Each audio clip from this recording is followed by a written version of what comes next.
개인정보 유출 사태 이후 감소하던 쿠팡 이용자 수가 엿새 만에 증가세로 전환했습니다.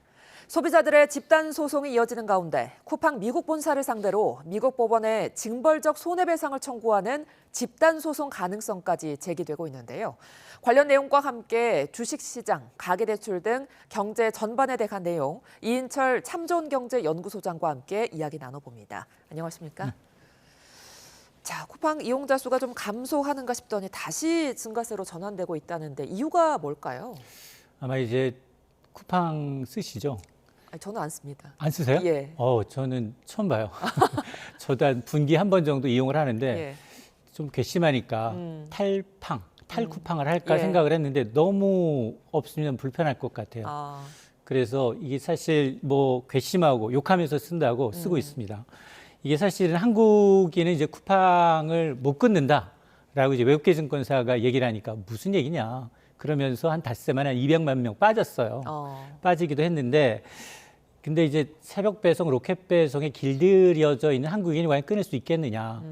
특히나 맞벌이 부부 하시는 분들은 이 하소연하더라고요. 아니 지금 퇴근하고 가면 애들 이제 이 학교 학습 도구를 좀 챙겨줘야 되는데 예. 한밤중에 구매할 데가 없다라는 하소연을 하시게 되는데요.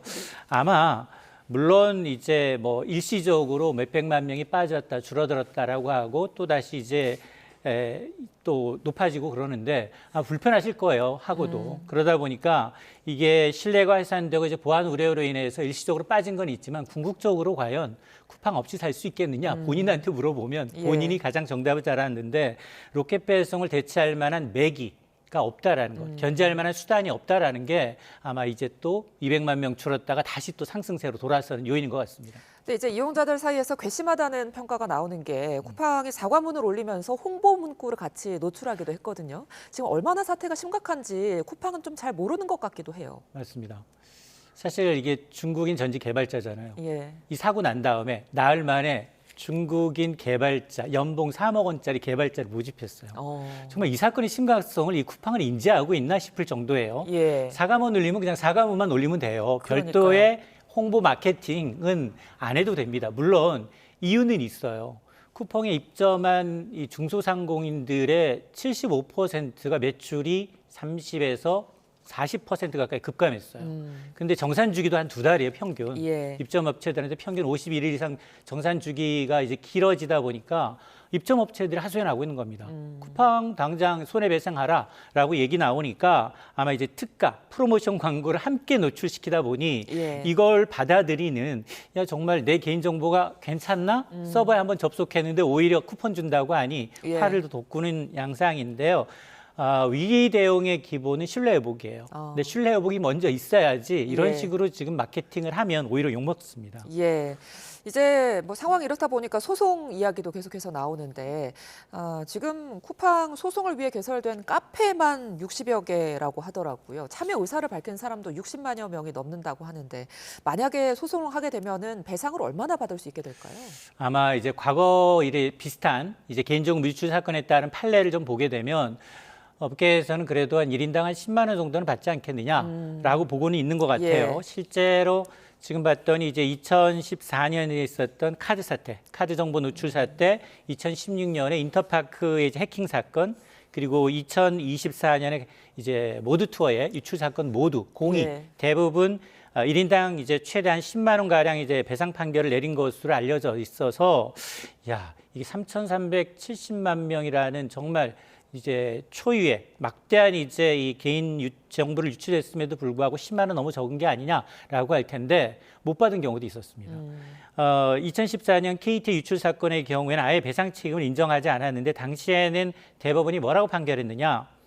법령상 보호 조치를 이행한 경우에는 기업의 책임을 물을 수 없다라고 판단을 했거든요. 예. 그래서 그래도 이방 사건은 워낙 컸고 지금 뭐 정치계 국회까지도 나서서 지금 피해를 지금 압박하고 있는 피해 보상을 압박하고 있기 때문에 적어도 이제 10만 원 정도는 배상이 이루어지지 않겠느냐라는 건데 문제는 뭐냐? 쿠팡이 이런 이제 개인정보 유출에 대비해서 배상 보험 한도에 가입을 하는데 예. 한도가 10억 원이에요. 예. 그러면 3,370만 명이 10억 원의 배상 한도로는 턱없이 부족하죠. 예. 몇백 원 정도밖에 되지 않으니까. 자, 그러다 보니까 이 보험 이외에 그럼 할 수 있는 게 뭐냐? 회사 차원에서 이제 출연하거나 아니면 대주주가 차제를 출연하는 방법이 있긴 해요. 근데 이거에 대해서는 이제 검토가 되고 있지는 않은 것 같습니다. 예. 그동안 사실 쿠팡이 여러 사고가 날 때마다 쿠팡은 미국 법인이다 이런 논리로 좀 책임을 회피하는 모습을 보이기도 했는데 이 때문에 이 배상 소송을 미국으로 가져가게 되면은 쿠팡이 굉장히 막대한 배상금을 물게 될 거다 이런 전망도 나오거든요. 맞습니다. 어제 뉴욕 현지에서 한국에 있는 법무법인이 실제로 이제 원고를 모집했는데 200여 명 이상이 모였다. 추가로 더 모집을 하고 미국 본사 쿠팡 인터내셔널이 100% 한국 자회사를 갖고 있고 예. 또 인터내셔널이 70% 이상을 이제 김범석 의장이 갖고 있으니까 미국 현지에다가 이제 집단 소송을 제기하겠다라는 겁니다. 미국은 징벌적 손해배상 제도가 굉장히 강력한 국가거든요. 그러니까 한 명이 소송에 승소를 했어요. 예. 그렇다 하더라도 소송에 참여하지 않은 모든 피해자가 광범위하게 배상을 인정받습니다. 우리나라랑 좀 다르죠. 예. 그리고 실제로 이제 2019년에 이제 페이스북이 개인정보를 유출할 당시에 역대 최대였어요. 7조 원 규모의 이제 이 배상 판결을 받은 전례가 있기 때문에 이번에는 특히나 이제 쿠팡이 미 증권거래위원회, 나스닥 상장하면서 증권거래위원회에 이제 이 공시 의무가 있어요. 이런 대규모 정보 유출의 경우에는 나흘 이내 바로 공지를 해야 되는데 그 공시를 이행하지 않았어요. 예. 자, 그러다 보니까 아마 이제 쿠팡은 아무리 이제 미국 법인이라서 한국에서는 규제가 프리하다라고 좀 보고 있는데 주장해 왔지만 그러나 이제 그 논리가 오히려 이제 자충수가 될 수도 있다. 물론 이게 다만 이제 승소를 단정할 수 있느냐? 승소하기 위해서는 이게 정말 쿠팡의 잘못이다라는 걸 이제 지금 인정을 해야 되는데 입증을 해야 되는데 이게 좀 까다롭고 또 대기업과의 소송전이거든요. 예. 이미 쿠팡은 내부적으로 뭐 이제 정말 이 대관 업무를 담당할 전계, 관계, 변호사 거의 100여 명 이상을 지금 대놓고 있는 상황이기 때문에 상당히 장기전이 될 가능성이 높습니다. 예, 쿠팡이 좀 더 책임 있는 모습을 보여야 할 때가 아닌가 싶습니다. 이번에는 증시 이야기로 넘어가 볼게요. 간밤에 미국 3대 지수 흐름이 좀 엇갈렸습니다. 나스닥은 올랐는데 다우나 S&P 지수는 하락했거든요. 왜 그랬을까요? 아마 이제 내새벽이 디데이예요. 올해 마지막 이벤트인데 이미 시장은 이제 미 연준의 올해 마지막 FOMC 회의에서 0.25%포인트 금리 인하는 기정사실화하는데 분기로 발표되는 이 점도표라는 것.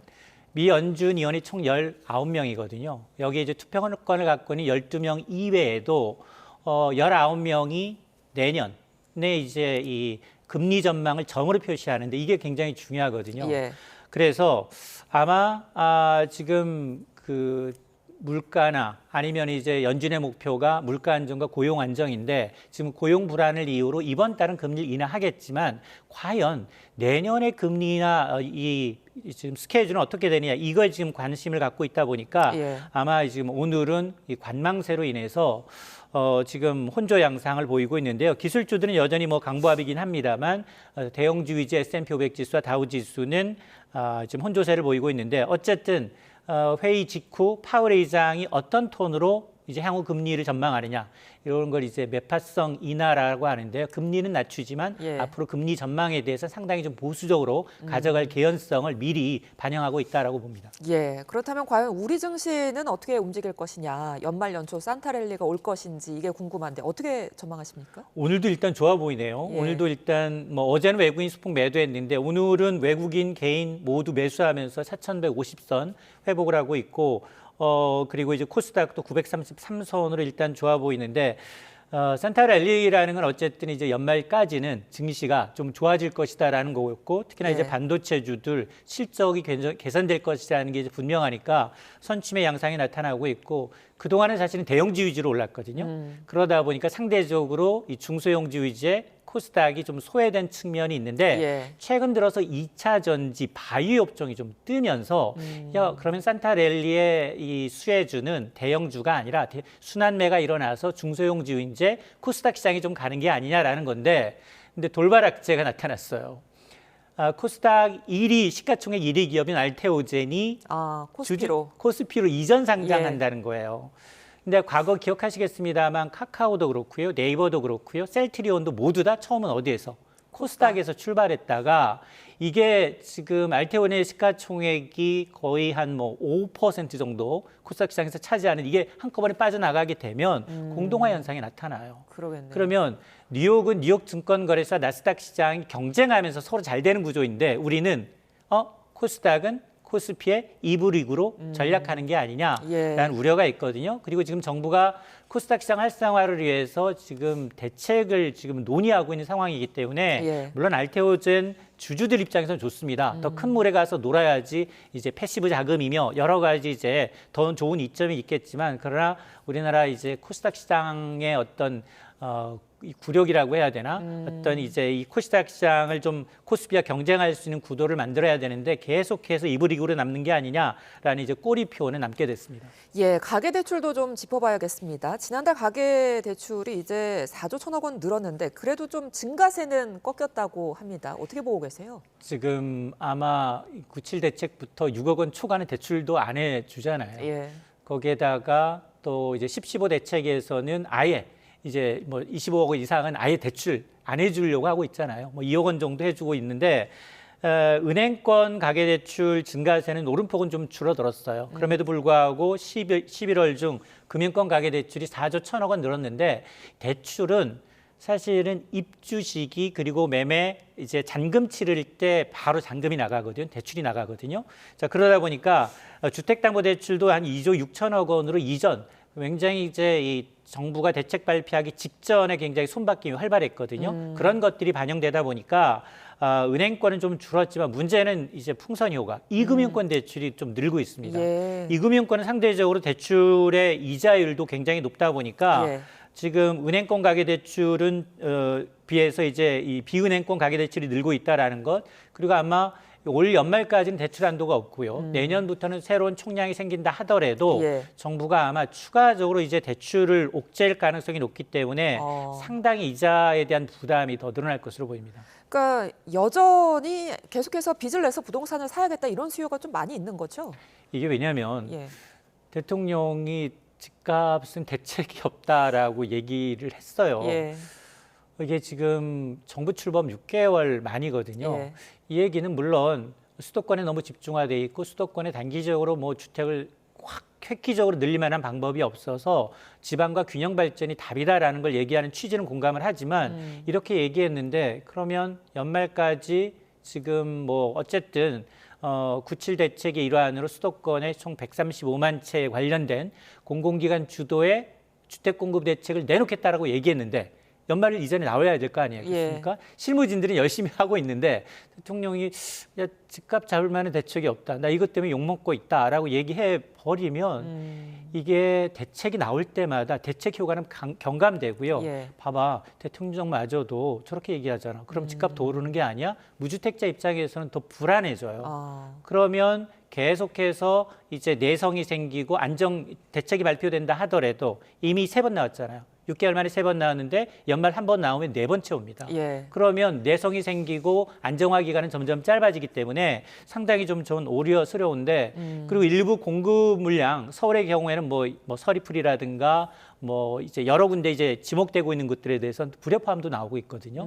그래서 아마 핵심은 공급인 건 맞는데 공공 주도가 아니라 민간 주도의 개발, 재건축 재개발에 대한 어떤 이제 다주택자에 대한 매물을 어떻게 유도하느냐. 그리고 이제 재건축 재개발은 이제 세제가 포함이 돼요. 재건축 개발 이익 환수제라는 이런 것들을 아마 선거를 앞두고 과연 풀 것인지 이런 걸 좀 지켜봐야 합니다. 알겠습니다. 여기까지 듣겠습니다. 지금까지 이인철 참좋은경제연구소장과 함께했습니다. 고맙습니다.